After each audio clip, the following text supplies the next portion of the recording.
You know, there's this huge question that really gets to the heart of our modern world. Where did science even come from?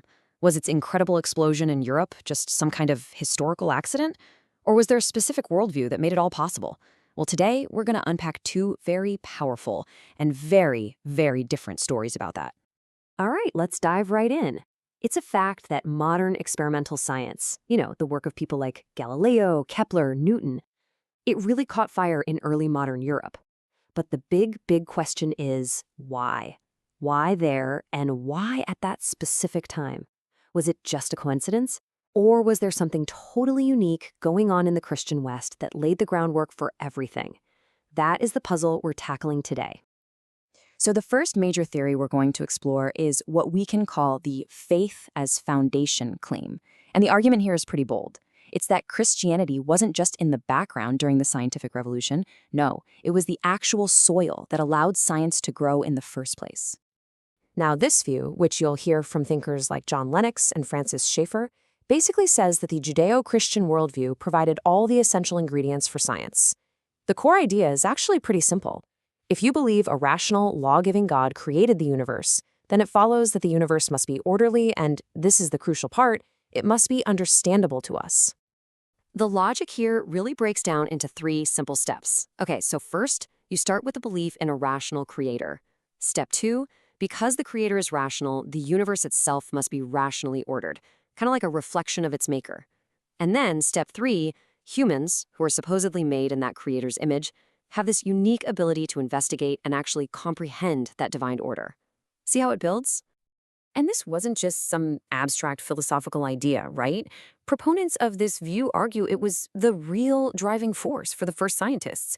It gave them the confidence, the conviction, to go out and look for universal laws of nature, because their faith pretty much guaranteed them that those laws had to be there.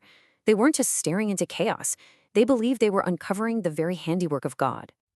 To put it another way, the whole claim is that this specific theological framework created, fertile ground for science to blossom.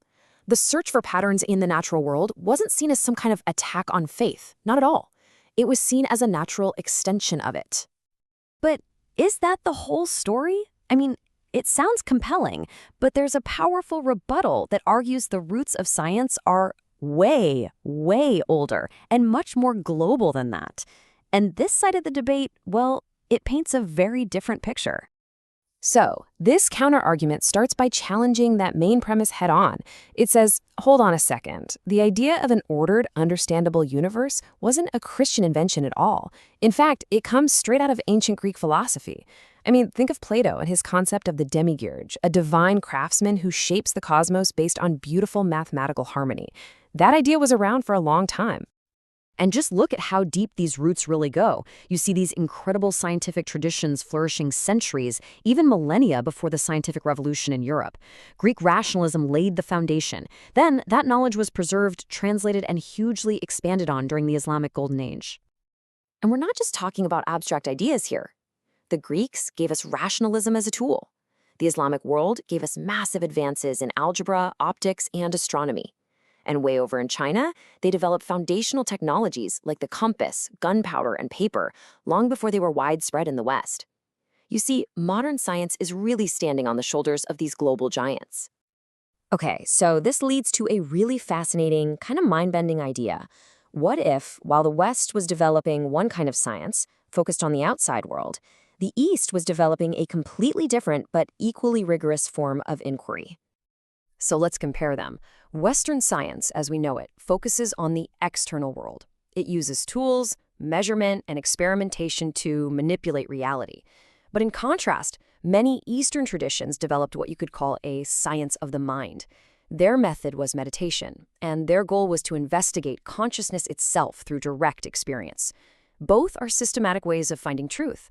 They're just pointed in opposite directions. And the distinction here is really sharp.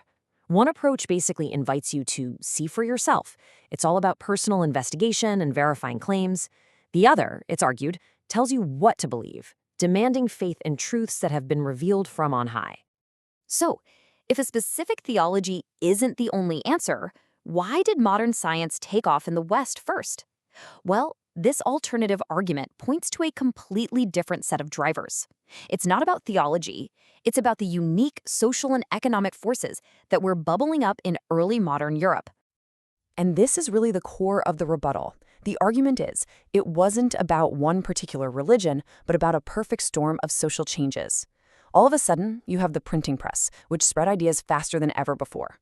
You have the rise of universities, creating these hubs for intense debate.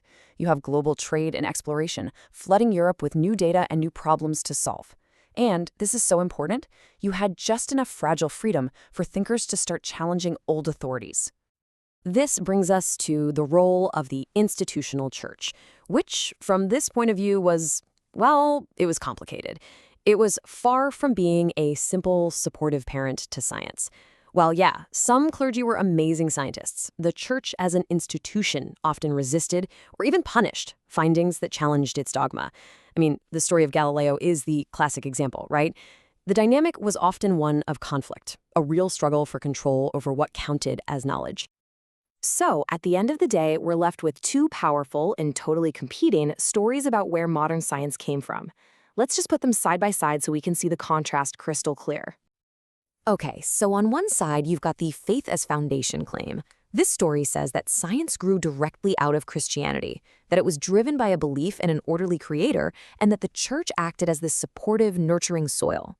But then, on the other side, you have the human story. This one says that science emerged from a global mix of ideas, was really kicked into high gear by social and economic forces, and often developed in spite of restrictions from the church, not because of its help.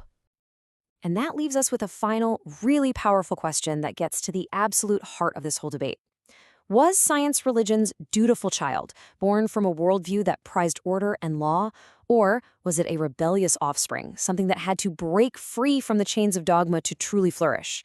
That's a big one to think about. Thanks so much for joining this explainer.